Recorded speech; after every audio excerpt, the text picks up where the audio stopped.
Moche moi, c'est plutôt toi. Voyez-moi plutôt comme un splendide exemple d'architecture rationaliste.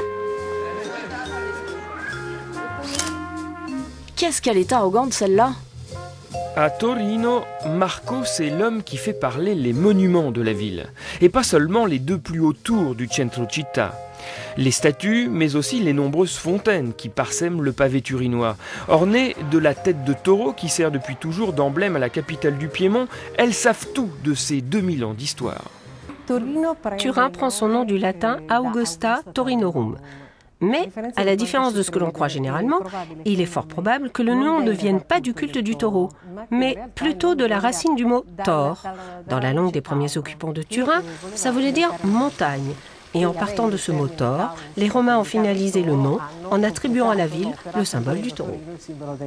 Un secret révélé au fil des presque 150 pages de cet ouvrage. Le petit livre qui monte depuis le mois de novembre dans les courbes de vente des best-sellers turinois.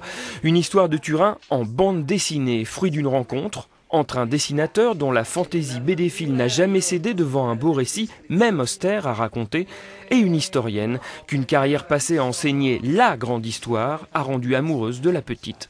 L'histoire de Turin est souvent dramatique, c'est vrai, mais en s'appuyant comme on l'a fait sur les auteurs, les chroniqueurs de l'époque, on réussit souvent à trouver le petit récit, l'anecdote qui raconte notre histoire d'une façon plus légère que le compte-rendu sec d'un historien.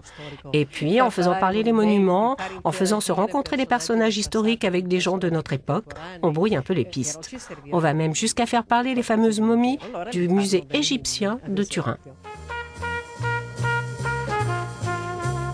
De son côté bulle, Marco lui fait tout sauf la coincer. Cet autodidacte d'une ligne claire à la RG, italianisé, personnalisé au fil d'une petite quinzaine d'albums, s'est fait un peu violence pour dessiner l'histoire de sa ville. Ce travail-là est un peu aux antipodes de ce que je fais d'habitude. Quand je travaille sur l'illustration de romans, par exemple, comme je vais le faire prochainement sur un texte de Tabouki, c'est vraiment un autre monde. C'est comme si j'avais une autre personnalité, celle-là sérieuse, qui m'a servi pour ce livre, et une autre qui se plaît davantage à créer, à inventer. Marco n'a d'ailleurs pas pu s'empêcher de faire descendre une soucoupe volante sur sa Molle Antonelliana, sa tour Eiffel à lui, en bon turinois de cœur et de pinceau.